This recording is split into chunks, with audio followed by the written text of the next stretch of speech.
सन 1948 को सिवान जिले में अमलोरी नामक ग्राम में हुआ और उस दिन जिस दिन उनका जन्म हुआ दीपावली भी बनी। स्वतः तिथि खंडित हुई। शाम में पूरी धरती ने दिए जलाए। दिए जो जले थे रोशनी के, हर घर में जो अंधेरा हटा और रोशन हुई। किसको पता था कि ये दिया हम किसके लिए जला रहे हैं? दीपावली समझ के ही सबने जलाया था, परंतु आने वाले समय में हमने देखा कि वो दीपावली का पर्व जो 31 अक्टूबर 1948 को घटा इस धरती पे, आने वाले मनवंतरों तक के लिए उसने मानव जाति के लिए क्या संदेश भेजा। संदेश यही था, जब बिल्कुल शुरू में उन्होंने महादेव की बात की, जब उन्होंने महादेव को गुरु माना, आपने सुना होगा या कहीं पढ़ा होगा, जब साहब अपने जीवन में आगे बढ़ रहे थे, एक बालक हरिंद्रानंद अब धीरे धीरे किशोर अवस्था में जा रहे थे, तो 12 साल की आयु में उनके घर में एक घटना हुई, एक चमत्कार। जिस चमत्कार को देखा उन्होंने और उनके मन में ये प्रेरणा जगी कि मैं भी चमत्कार सीखूंगा। एक बच्चा जो अभी छोटा है, वो नहीं जानता कि उसके जीवन का उद्देश्य क्या है, उसकी मंजिल क्या है। वो बस इतना जानता है कि मुझको कुछ खिलौने चाहिए। वैसे ही साहब हरिंद्रानंद जी के मन में भी उस समय एक बात यही जगी कि मैं चमत्कार सीखूंगा। चमत्कार सीखने के लिए उन्होंने गुरु की तलाश शुरू की। गुरु की श्रृंखला में अनेक लोगों को अपना गुरु माना। जिसको भी गुरु माना, कुछ समय के बाद उनको लगता था कि यहाँ भी कुछ नहीं है। सन 1961 में पहली बार वो शमशान की भूमि पे गए, एक अघोरी की तलाश में। और अघोरी जो लगता था कि जैसे उन्हीं के लिए बैठा हो, उस शमशान भूमि में आधी रात में उसने उनको शमशान की विधियां सिखाई। कहा कि अगर शमशान साधना सीखोगे, कब्रिस्तान साधना सीखोगे, लाखों मंत्रों का जप कर लोगे तो सिद्धि प्राप्त हो जाएगी। तब तक साहब को शायद ये पता भी नहीं था कि छोटी छोटी सिद्धियां तो पाई जाती हैं। छोटी छोटी सिद्धियां मंत्रों के जप से, शमशान साधना से, कब्रिस्तान साधना से उपलब्ध हो सकती है, परंतु बड़ी सिद्धियां दे दी जाती हैं।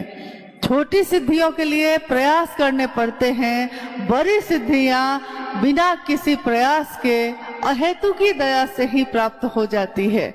उस समय वो अपने कर्ता मन के अनुसार प्रयास कर रहे थे, प्रयास एक चमत्कार को सीखने का। सन 1972 में जब वो कानून की पढ़ाई कर रहे थे पटना लॉ कॉलेज से, कानून की पढ़ाई करते साहब हरिंद्रानंद जी का विवाह तय हुआ दीदी नीलम आनंद के साथ, जो एक जमींदार परिवार की बेटी।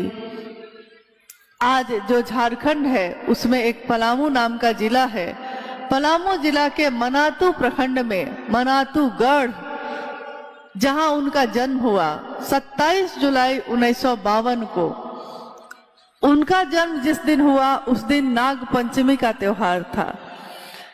दीदी माँ के पिताजी बताते थे कि जब उनका जन्म हुआ तो जिस बिस्तर पे बच्चे को रखा गया था, उस बिस्तर के नीचे सैकड़ों की संख्या में छोटे छोटे सांप के बच्चों का झुंड था। कोई नहीं जानता था कि ये सारे सांप के बच्चे, इतने सारे सांप के बच्चे उस बिस्तर के नीचे कहां से आए जहां वो बच्ची रखी गई थी। तो लोगों ने कहा उनके पिताजी से, मऊआर जगदीश्वर जी से, कि मऊआर साहब, सांप इतने सारे वहां हैं कि उनको बाढ़ना पड़ेगा।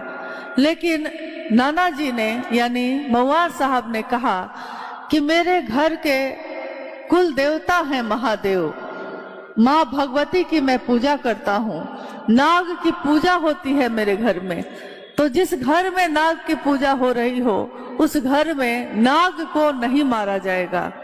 इसलिए सुरक्षित उन सारे बच्चों को, जो सैकड़ों बच्चे एक दूसरे से लिपटे हुए उस बिस्तर के नीचे थे सांप के, उन सब को सुरक्षित उठाकर बाहर जंगल में डाल दिया गया ताकि उनका जीवन सुरक्षित रहे।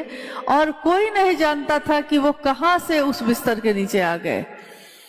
धीरे धीरे जब माँ नीलम आनंद भी युवा हो रही थी और इधर पिता को चिंता हो रही थी कि मेरी बेटी जो बचपन से ही बहुत आध्यात्मिक, जिसकी उत्सुकता रही है, जो आध्यात्म के तरफ उसका रुझान रहा है हमेशा, उसकी शादी मैं किससे करूं ताकि मेरी ये बेटी वहां बहुत सुंदर जीवन बिता सके।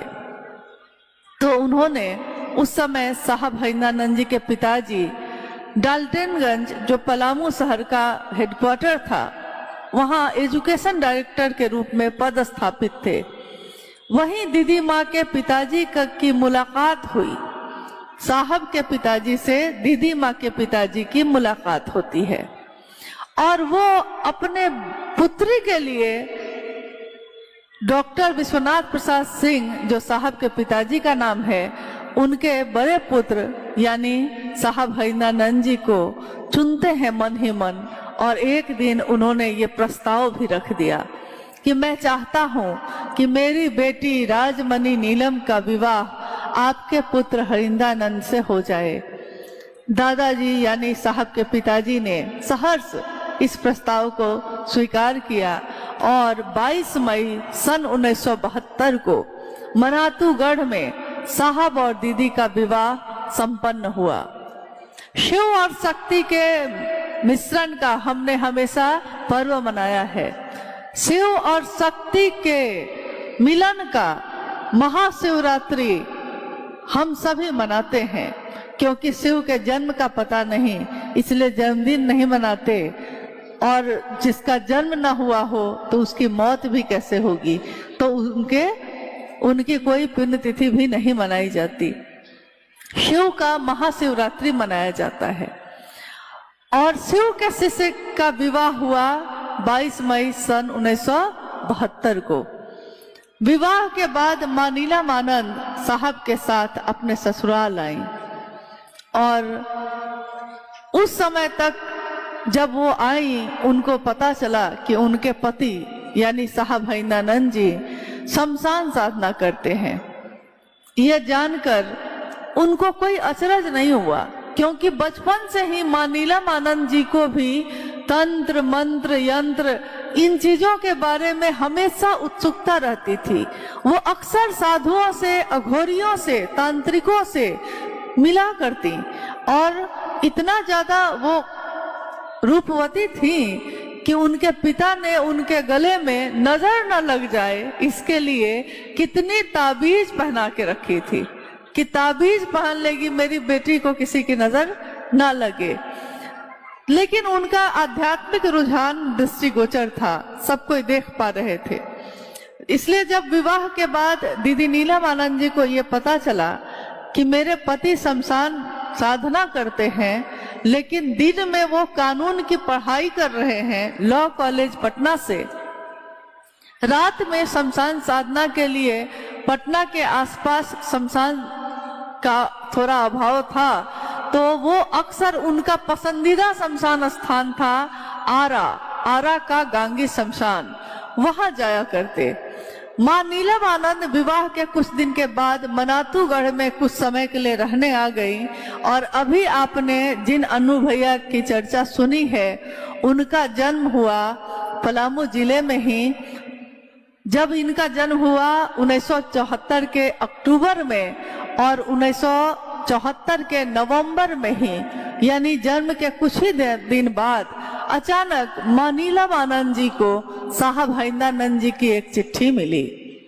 चिट्ठी में साहब ने लिखा था कि नीलम, मैंने शिव को अपना गुरु बना लिया है, तुम भी शिव को अपना गुरु बना लो।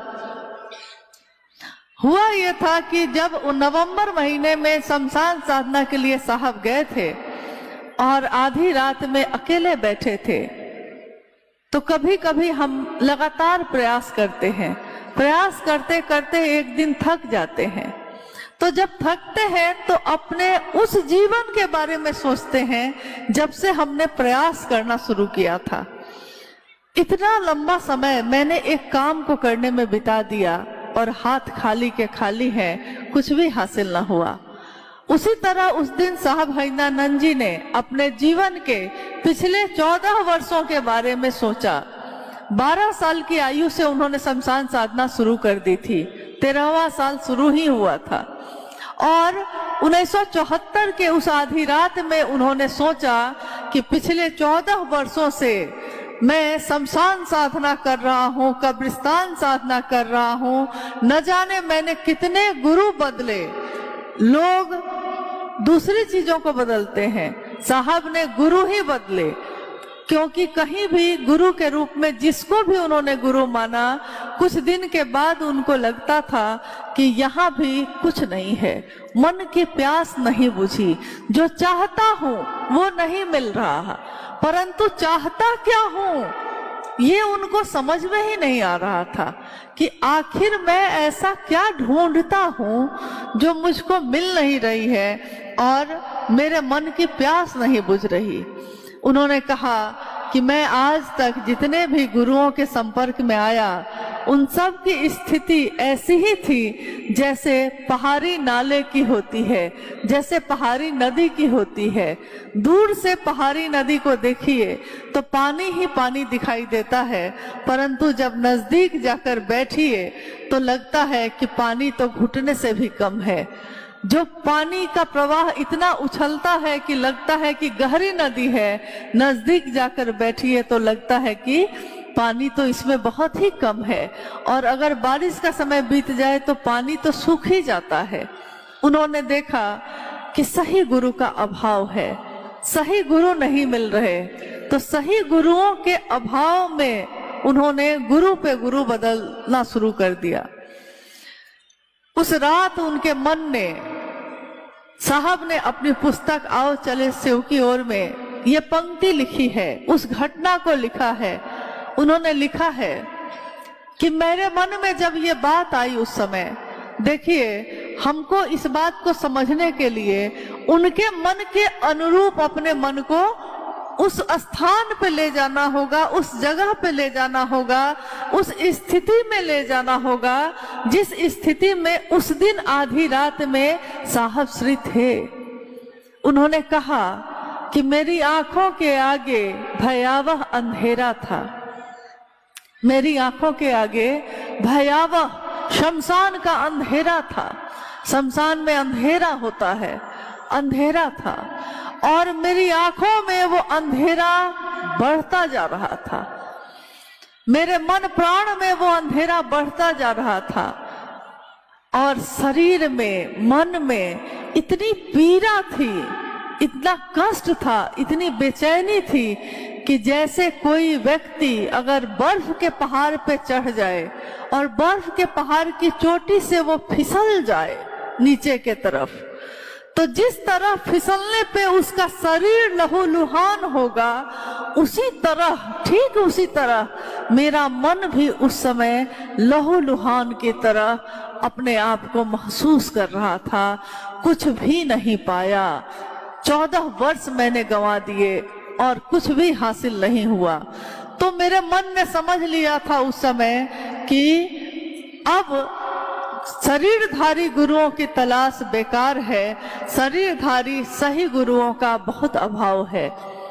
उसी समय उनके मन में एक पंक्ति गूंजी, एक श्लोक जो हमारे घर में या हमारे पूजा पद्धति में बार बार दोहराए जाते हैं। गुरु का वंदन किया जाता है, गुरुर ब्रह्मा गुरुर विष्णु गुरुर देवो महेश्वर, गुरु साक्षात पर ब्रह्म तस्मै श्री गुरुवे नमः।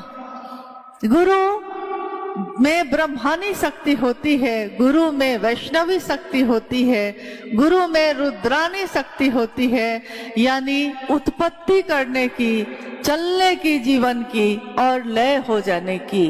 तीनों तरह की शक्तियां गुरु में होती हैं। यहाँ तक कि गुरु परम ब्रह्म होते हैं, यानी परम सत्ता होते हैं। वही आत्मा का अंश जब किसी मनुष्य में आता है तो हम उसको मनुष्यात्मा कहते हैं, और वही परम सत्ता में जब होता है तो हम कहते हैं परमात्मा। पर ब्रह्म उसी को कहा जाता है, परमात्मा को। उन्होंने कहा, मैंने हमेशा अपने जीवन में शिव को भगवान जाना, तो मैंने गुरु भगवान होते हैं तो भगवान गुरु क्यों नहीं है, ये सोचकर उस दिन शिव को अपना गुरु बनाया था। जब मैंने शिव को अपना गुरु बनाया तो मेरे मन में उस समय बस इसी बात को स्वीकार कर लिया कि अब आप जो तस्वीरों में दिखते हैं वैसे उतर के आइएगा तो मैं आपसे कुछ नहीं सीखूंगा महादेव। आप जो दिखते हैं, जैसे आपकी वेशभूषा है, वैसे कुछ नहीं सीखूंगा। अब इससे पहले जब अब आप कुछ बताएंगे, जब आप बताएंगे, साविधि बताएंगे, जो बताएंगे वही करूंगा। आज से पहले मैं जो भी करता था, जितनी भी पद्धतियां थी मेरी, जितने भी शमशान की साधना का कर्मकांड था, जितने भी मंत्रों का जप था, जो भी कुल कुंडली का जागरण करने की विधा थी, वो सब छोड़ता हूँ। मैंने आपको अपना गुरु माना है और अब आपके सिवा मेरा कोई नहीं है। अब जो होगा देखा जाएगा। हम लोग भजन गाते हैं, गुरु तुमको बना बैठे, जो होगा देखा जाएगा। उस दिन साहब ने यही सोचा था कि गुरु तुमको बना बैठे हैं, अब जो होगा देखा जाएगा। क्या होता है यहाँ, क्या हो जाएगा यहाँ, जो होगा देखा जाएगा। और उन्होंने लौट कर ये चिट्ठी लिखी थी माँ नीलमानंद जी को, जो उनको मिली थी। माँ नीलमानंद जी ने भी सहर्ष शिव को अपना गुरु बनाया। कल कुछ गुरु बहन लोग यहाँ पूछ रही थी कि दीदी माँ के बारे में कुछ बताइए, तो मुझको लगता है कि बातें तो बहुत सारी हैं, लेकिन अभी इसी घटना पे एक बात याद आई जो माँ नीलमानंद जी ने मुझको सुनाई थी। और साहब हंसने लगे थे खूब। साहब ने कहा कि मैंने ठीक तो कहा था। माँ नीलम ने कहा कि मैं इनसे सीनियर हूँ शिव शिष्यता में। एक दिन हम लोग बैठे थे, सारे लोग, बात हो रही थी, हंसी ठिठोली हो रही थी। माँ ने कहा साहब के तरफ देखकर कि मैं आपसे सीनियर हूँ शिव शिष्यता में। साहब ने कहा कि मैंने तो तुमको जवाब दे ही दिया था। मुझको लगा कि आखिर बात क्या हुई थी, तो मैंने माँ से पूछा कि माँ साहब ऐसा क्यों कह रहे हैं। तो माँ ने कहा कि जब मैंने इनसे कहा था, हुआ ये था कि जब मेरी शादी हो रही थी 22 मई 1972 को, तो जिस मंडप पे मैं शादी के लिए आई, मंडप पे मुझको बैठाया गया, दूल्हे के रूप में साहब आए। तो पंडित जी ने कहा कि आपके कोई गुरु हैं। भारत की संस्कृति में है कि अगर आपका कोई गुरु है, कोई जो आपका गुरु है, जब विवाह होगा तो उस समय आपसे पूछा जाएगा कि आपके कोई गुरु हैं, और अगर कोई है तो आप जब बताइएगा तो उसी गुरु के नाम से पूजा शुरू होती है। तो भारत देश की ये संस्कृति है। विवाह भी संपन्न किए जाते हैं। कहा जाता है कि गुरुमुख होना जरूरी है। तो उस दिन तो 1972 में तो साहब ने शिव को गुरु नहीं बनाया था, और पिछले 12 सालों से जो वो क्रियाएं कर रहे थे गुरु मानकर लोगों को, शरीरधारी लोगों को, वहां उन्होंने धोखे पाए थे, धोखा मिला उनको हर जगह। तो गुरु के नाम से ही वो चिढ़ जाते थे, गुरु के नाम से ही उनको गुस्सा आता था कि कोई गुरु है ही नहीं। तो जैसे ही पंडित जी ने दूल्हा से पूछा, यानी साहब हरिदानंद जी से पूछा कि आपके कोई गुरु हैं, तो इन्होंने कहा कि कोई मेरा गुरु नहीं है। मतलब कुछ गालियां भी दी और कहा कि कोई मेरा गुरु नहीं है। तो पंडित जी ने देखा कि मामला तो बिगड़ रहा है भाई, दूल्हा से उलझना ठीक नहीं है, ये कुछ मिजाज इनका ठीक नहीं लग रहा है। तो उन्होंने दुल्हन का रुख किया उन्होंने दुल्हन राजमणि नीलम आनंद जी से पूछा कि बाबू आपके कोई गुरु हैं? तो माँ ने कहा कि नहीं, मैंने किसी को गुरु नहीं माना है। साहब ने कहा कि नीलम, उस समय तक मैं तो बहुत लोगों को गुरु मानकर छोड़ चुका था, परंतु नीलम ने किसी को गुरु नहीं बनाया था तब तक। तो ये भी हमारी संस्कृति में है कि अगर दूल्हा और दुल्हन दोनों के कोई गुरु नहीं होते हैं तो ये हमारी संस्कृति में है, सदियों से चली आ रही है ये पद्धति कि कहा जाता है कि शिव को अपना गुरु बना लीजिए। और पंडित जी ने उस दिन कहा ये कि शिव को अपना गुरु मान लीजिए बउआ आप, तो हम लोग शादी शुरू करते हैं। माँ नीलम आनंद जी ने कहा कि हाँ, मैं शिव को अपना गुरु मानती हूँ। शादी की क्रियाएं संपन्न हो गई। तो ये बात, ये घटना है सन 1972 की 22 मई को। साहब ने शिव को गुरु बनाया है नवंबर में 1974। तो 2 साल बाद बनाया, 2 साल 2-3 महीने हो गए थे। तो माँ अक्सर हंसी में कहती थी बाद में कि आपने तो उस दिन नहीं बनाया था, उस दिन तो मैंने बनाया था। तब साहब ने कहा कि छोड़ो, मैंने किसी लालच में नहीं बनाया शिव को गुरु, मैंने शिव के लिए शिव को गुरु बनाया, और तुमने तो शादी करने के लालच में बनाया था। देखिए, ये साहब और दीदी के गृहस्थ कुल की ऐसी कितनी बातें, मीठी मीठी बातें हैं, कितनी ऐसी बातें हैं जिसको सुनकर हम लोग का हृदय आह्लादित हो जाता था। कितनी बातें, कितनी स्मृतियां हैं। साहब को पान खाने की आदत हो गई क्योंकि उनके ससुराल जमींदार परिवार था। तो शुरू से जो ज्यादातर जमींदार परिवारों में लोग पान खाने के बड़े शौकीन होते हैं।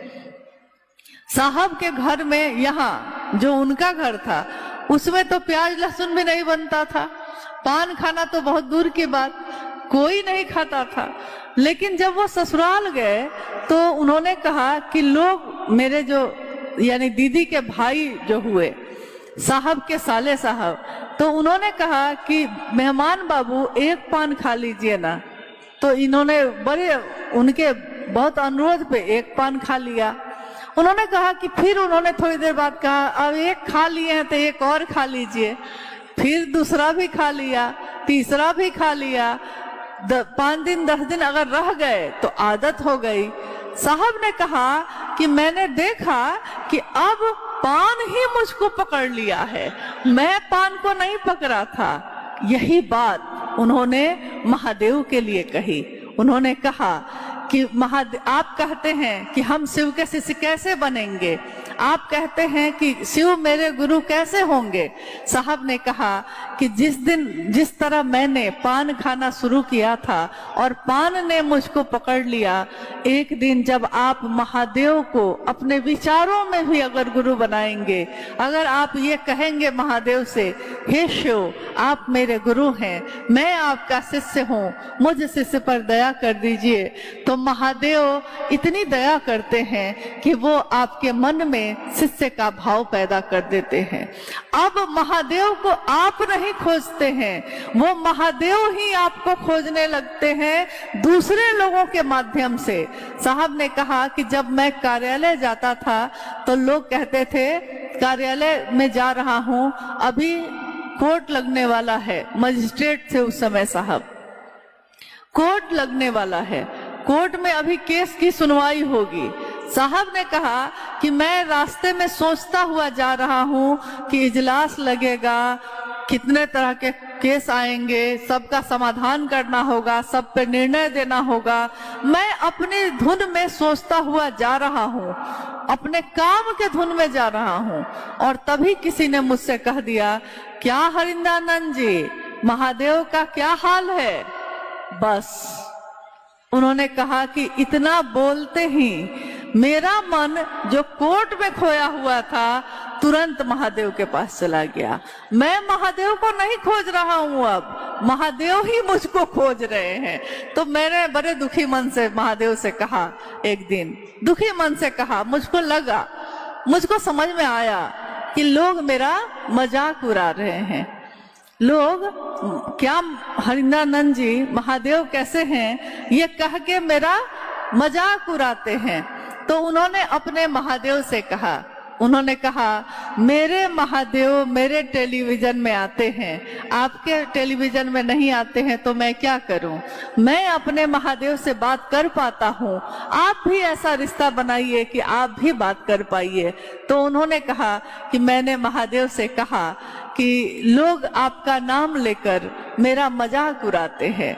महादेव ने उत्तर दिया कि ये कम है कि कोई तुमसे मेरा हाल पूछता है, कोई किसी से किससे हाल पूछता है, जब उसके नजदीक हम होंगे तब ना कोई पूछेगा, ये समझेगा तब ना कि हाँ ये इनके नजदीक के आदमी हैं। जैसे साहब जब रांची में रह रहे थे तो बहुत सारे गुरु भाई गुरु बहन वहाँ की व्यवस्था में थे, लोग उन लोगों पे फोन करके पूछते थे कि साहब कैसे हैं, आज भी पूछते हैं कि हम लोग साहब के पास आना चाहते हैं। यही बोली रहती है लोगों की। तो किससे बात करते हैं आप, जिसके बारे में आप जानते हैं कि वो साहब के नजदीक है, तभी ना आप उससे बात करते हैं।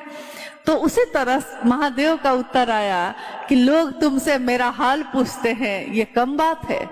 देखिए साहब ने कहा अब आपने महादेव को नहीं पकड़ा है, महादेव ने ही आपको पकड़ लिया है। आप नहीं चाहिए चर्चा में जाना, महादेव आपको चर्चा में खींच ही लेते हैं। जिस तरह एक परिधि में जब हम आ जाते हैं तो चुंबक काम करता है, चुंबक की परिधि जहां तक होगी, चुंबक जहां तक काम करता है वो अपनी परिधि में आने वाले सभी लोहे के छोटे छोटे टुकड़े को अपनी तरफ खींच लेता है। वैसे ही जिसने विचार में भी अगर कह दिया है कि शिव मेरे गुरु हैं तो महादेव उसको अपनी परिधि में ले लेते हैं। और अब वो ना भी चाहे महादेव की चर्चा में जाना, महादेव के काम को करना, लोग उसको खींच लेते हैं। चलना होगा आपको, चलिए न थोड़ी देर में तो आ जाएंगे। आपने सोचा था कि आज कहीं नहीं जाएंगे, आज ये काम करेंगे, आपकी योजना कुछ और थी, लेकिन महादेव का कोई ना कोई आदमी आ जाता है और आपकी योजना बदल जाती है।